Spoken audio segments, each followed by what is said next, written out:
Alrighty guys, we are going to talk about shaking now. We're going to go over why we shake and a little bit of how we shake and when we shake, okay? So, as we talked about before, we always want to build our cocktail, if we're shaking it, in your small shaker tin. When you build it in your small shaker tin, as science has it, depending on how much your liquidity is or how much liquid you put in the small shaker tin, when you fill it completely with ice, and I'm talking completely with ice, we then know, just science and quantum physics, that there's more surface area ice than there is surface area liquid, and that's very important, which I'll get into in a minute. We want to not build in your big shaker because then you can't gauge that volume of ice correctly. And you also want to use this as a nonverbal communicator to your support staff. If this cocktail shaker is turned upside down, that means you're good to go. And your bar back knows you don't need much or anything. Now, if you're in a volume situation and you're in a pinch and you need something, like you've run out of Tito's, you would turn your cocktail shaker up. It's again a way to communicate to your busser or your bar back that, hey, I may need something, and then you can communicate, or your manager will see this and come over and help out, okay? So for now, we're gonna talk about when we shake. When we shake a cocktail, the easiest answer is if there is high citrus in it, or if there is milk, cream, eggs, or dairy in it. Those are your two primary reasons why you'll shake. When you'll shake. Why you'll shake. You shake to emulsify all the ingredients, you shake to dilute the cocktail to the perfect balance, and you shake to get the temperature down, and don't forget that the most important one of all, to get the right texture of a cocktail.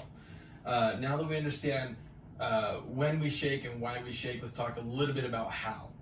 The easiest way to explain the how is thermodynamics. When you look at this cocktail shaker and you've got it sealed all the way, this is effectively a cold and a hot pressurized vacuum. What that means is when you add ice to this, ice, and you shake it, you create friction. Friction creates heat. Heat dilutes the ice. The ice releases oxygen. The oxygen, if it has nowhere else to go because your tin is sealed correctly, by the laws of osmosis, have to get back inside the liquid, okay? So as you shake it, you'll feel the heat. The heat is reflected in the condensation on the outside of your shaker tin. You'll feel the pressure. You'll feel the tin get a little bit tighter and snug. And then when you crack this bad boy open and strain it into your cocktail, have you ever noticed when you get the perfect margarita, there's that nice layer of just heady bubbles on top because the bartender really, really shook it with intention? That is the air bubbles that have been created because the air leaves the water and then gets back inside the water because it's got nowhere else to go.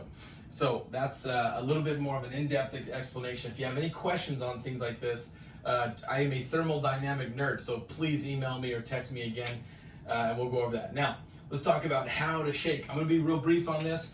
We'll get into more details in the future. You should develop your own style of shake, but I will give you some pointers. You don't want to do this shake. This style of shake is going to put an absorbent amount of pressure on your lower back and the front base of your shoulders. Now, as a bartender, that's where you make your money, that and these hands, okay, and your smile.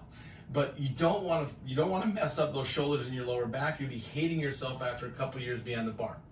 You want to get it either in front of your chest like this, or above your shoulder with your dominant hand like this.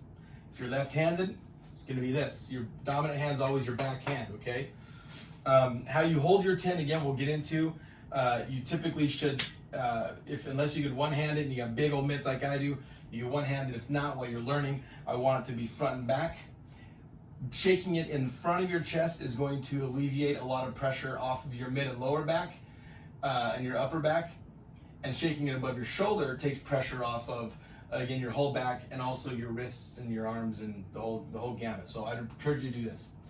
As far as stylistically, you'll see some bartenders with this really cool whip up and down. You're like, wow, how do they do that? And why do they do that? It is form and function.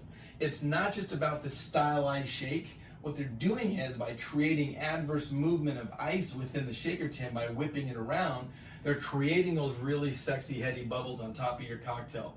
You want to create as much adverse ice movement as you can within that shake. If you just do what's called an American piston, which is this guy, just hammering back and forth, that shake is functional, but you won't get all of the dilution you want. That's kind of the simplest way we can explain it. Now, if you want more details, again, please email me and ask all the questions you want. If you want to do one-on-one training on developing and stylizing your shake, please let me know. It does matter. The style matters. You know, we are theatrics, we are putting on a show, but we also, B, the function matters. We do want to produce the best cocktail we can with the most firm and best shake we have. For the varying concepts, Margos, your ice tells me that you could do a really vigorous, firm 10 to 11 second shake and be fine. Ashland Hill, your ice is a bit more chip and wet. I don't want to see you shaking things for longer than 8 seconds max. That would be kind of the max. I would push it on your shake if you're shaking it aggressively. But again, over the shoulders, save that back and those shoulders. Keep it up here, up top, and keep it intensious, and really create some adverse movement in there. Cracking your tin. This is a good one. Don't ever want to see you guys banging it on the bar to open your tin. That does not work. That's a bad move. That's bad play. What we do want to do is we want to understand, again, physics. If your tin is shaped like this, like a banana, you see how it's kind of here and it's got this pointy edge here. The two strongest points of your tin are at the nose and at the butt, okay? Those are not where you're gonna get this open. You wanna focus on the sides. These are your weakest points. You take the heel of your hand and you can crack it like that, or you can take the heel of your hand and your middle finger and your thumb and just pull it open, okay? That is the easiest way to crack this tin when it's sealed up nice and tight. Again, should you have any questions on shaking, I can certainly talk for another 2 hours on thermodynamics and dilution and liquidity and temperature. But shoot me an email and we'll go do some one-on-one training. But for the most part, this is the most important. This is the most important information for shaking a cocktail that will, again, speed you up and create a more efficient bar. Cheers.